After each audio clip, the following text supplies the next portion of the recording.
जय हिंद दोस्तों, MS study zone academy में आपका एक बार फिर से स्वागत है।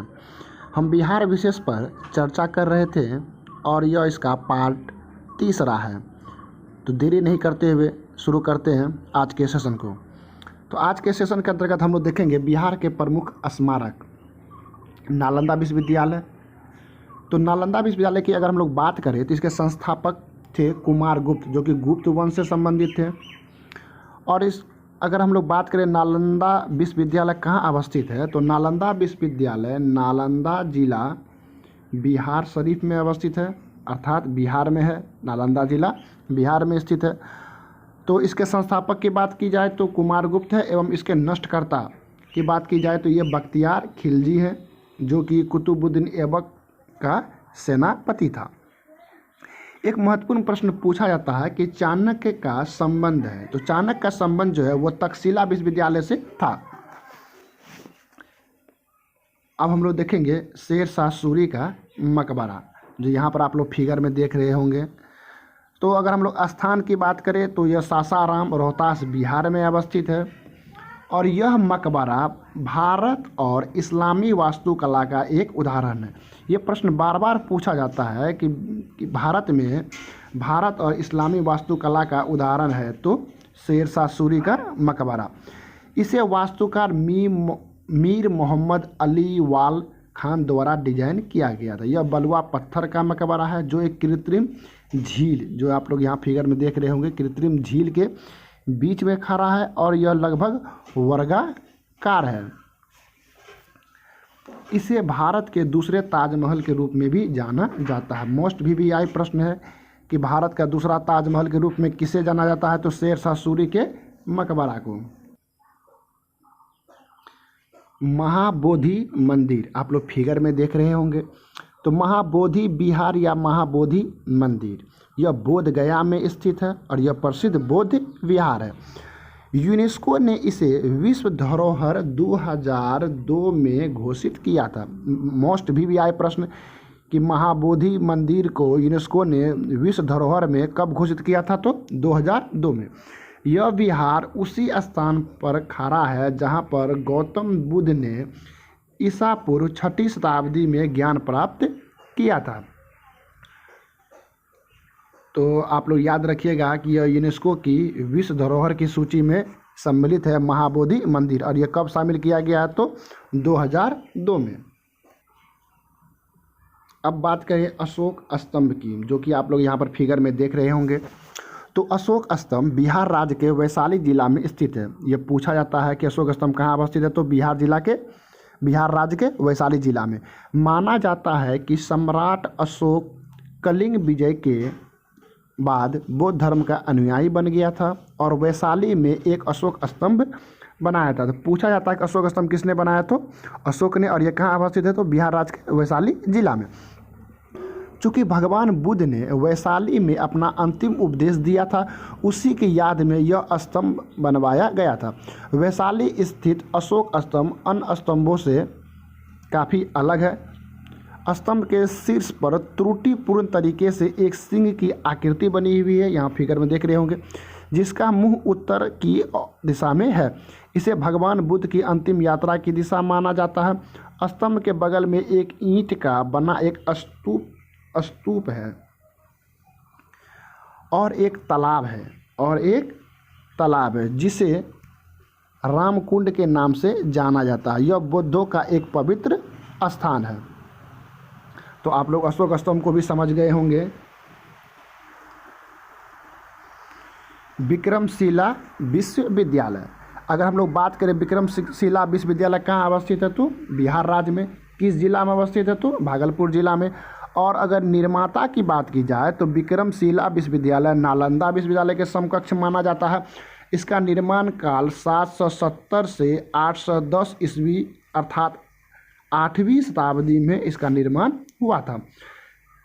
और इसके जो संस्थापक थे वो पाल वंश के शासक धर्मपाल के द्वारा विक्रमशिला विश्वविद्यालय की स्थापना की गई थी। यह बहुत बार पूछा जाता है कि विक्रमशिला विश्वविद्यालय की स्थापना किसने की, तो धर्मपाल द्वारा। अशोक महल कहाँ अवस्थित है, तो पटना में। अशोक महल क्या था? तो विभिन्न विद्वानों द्वारा इस महल का जो वर्णन किया गया है वो विभिन्न रूपों में किया गया है। जैसे यह अशोक का महल था, मौर्य राजाओं का सिंहासन कक्ष भी इसे कहा जाता था, या महल सभा कक्ष आदि विभिन्न रूपों में किया गया।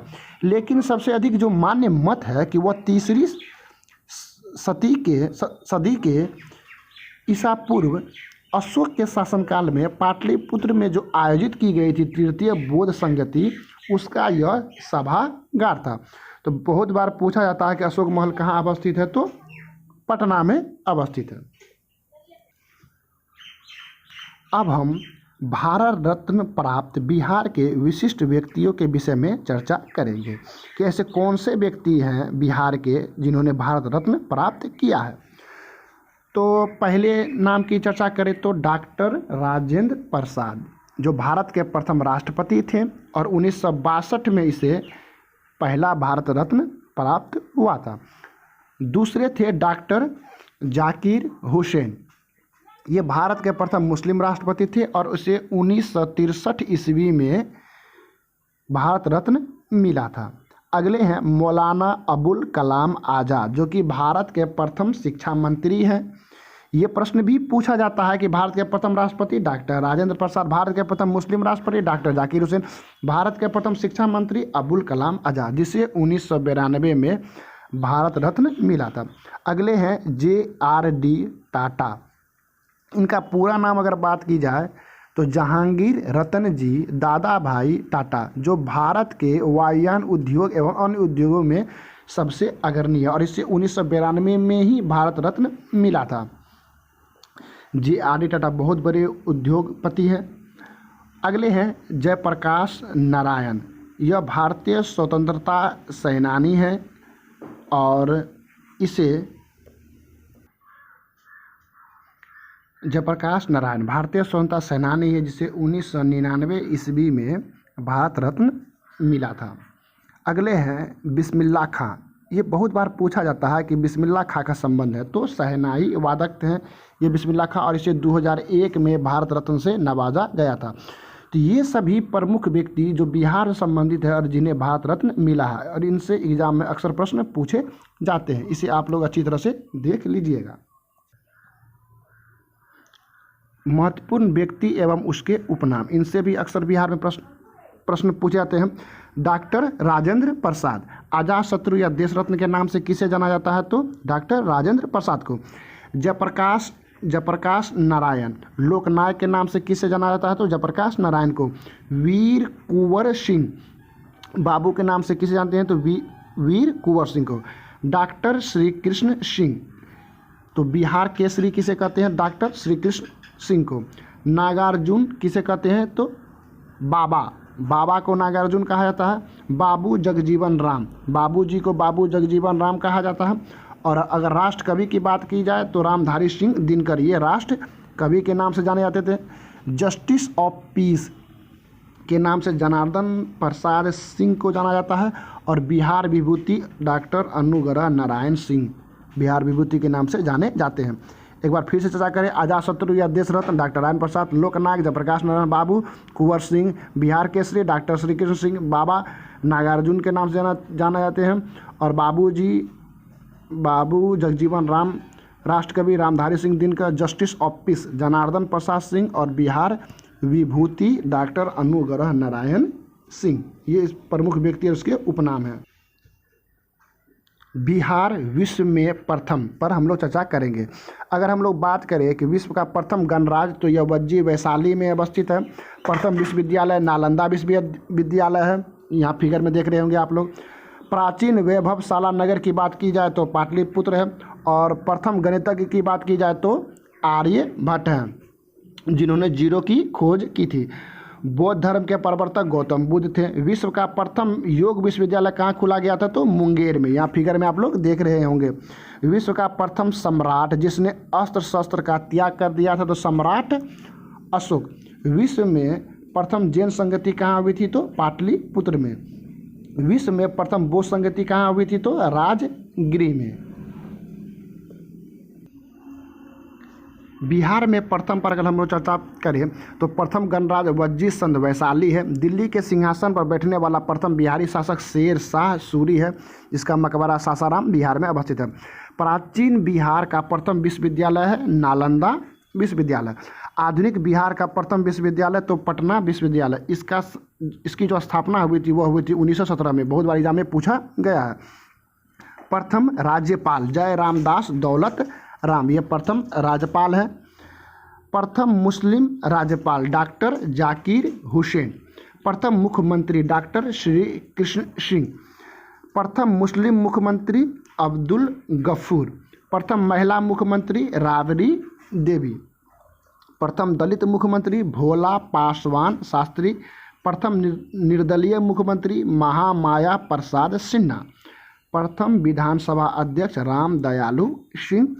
बिहार विधानसभा के प्रथम महिला सभापति सुश्री राजेश्वरी सरोज दास। सर्वोच्च न्यायालय का न्यायाधीश बनने वाला जो प्रथम बिहारी है वो है भुवनेश्वर प्रसाद सिन्हा। तो ये काफ़ी इम्पोर्टेंट है, इन्हें आप लोग याद कर लीजिएगा अच्छी तरह से। ज्ञानपीठ पुरस्कार प्राप्त करने वाले प्रथम जो बिहार वासी हैं वो है डॉक्टर रामधारी सिंह दिनकर। और इनकी जो ज्ञानपीठ पुरस्कार प्राप्त करने वाले प्रथम बिहारवासी डॉक्टर रामधारी सिंह दिनकर, और इनकी जो कृति है वो है उर्वशी, और इन्होंने 1971 ईस्वी में से लिखा था। तो ये बहुत बार पूछा जाता है कि उर्वशी पुस्तक के लेखक रामधारी सिंह दिनकर। प्रथम बिहारवासी उप प्रधानमंत्री डॉक्टर जगजीवन राम। बिहार का प्रथम नगर पालिका तो यह आरा नगर पालिका 1865 में स्थापना हुआ था। बिहार का प्रथम तेल शोधक कारखाना, ये बहुत बार एग्जाम में पूछा गया है, तो बरौनी। यहाँ फिगर में आप लोग देख रहे होंगे कि बिहार का जो प्रथम तेल शोधक कारखाना वो कहाँ स्थापित किया गया था, तो बरौनी में। बिहार का प्रथम सिंचाई परियोजना तो सोन परियोजना है, यह बिहार का प्रथम सिंचाई परियोजना है। बिहार का प्रथम दूरदर्शन केंद्र कहाँ स्थापित किया गया था, तो मुजफ्फरपुर में 1978 में। बिहार में स्थापित होने वाला पहला बैंक तो बैंक ऑफ इलाहाबाद। बिहार का प्रथम स्वर्ण क्षेत्र कौन सा है, तो कारमाटिया गांव मुंगेर में बिहार का प्रथम स्वर्ण क्षेत्र। बिहार का प्रथम कोयला क्षेत्र की बात की जाए तो मंदार गांव भागलपुर में अवस्थित है। प्रथम भोजपुरी फिल्म की बात की जाए कि बिहार की प्रथम भोजपुरी फिल्म कौन सी है, तो हे गंगा मैया तोहरे पियरी चढ़ेबा। यहाँ फिगर में आप लोग देख रहे होंगे। प्रथम मैथिली फिल्म की बात की जाए तो कन्यादान है। प्रथम हिंदी फिल्म की बात की जाए तो कल हमारा है। और प्रथम महाकवि की बात की जाए तो विद्यापति प्रथम महाकवि थे। प्रथम हिंदी साप्ताहिक पत्र की बात की जाए तो बिहार बंधु 1874। प्रथम हिंदी दैनिक पत्र सर्व हितैषी 1832। प्रथम अंग्रेजी दैनिक पत्र की बात की जाए तो यह है सर्च लाइट, ये बहुत बार एग्जाम में पूछा गया है। बिहार पर प्रथम मुस्लिम आक्रमणकारी कौन थे, तो बख्तियार खिलजी थे। बिहार की यात्रा करने वाला प्रथम अंग्रेज यात्री कौन थे, तो ये रॉल्स फीच थे, जो बिहार की यात्रा करने वाले प्रथम अंग्रेज व्यक्ति थे। बहुत बार एग्जाम में पूछा गया है।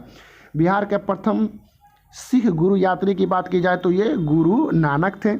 बिहार का प्रथम सामुदायिक पक्षी अभ्यारण्य कहाँ अवस्थित है, तो कटिहार में।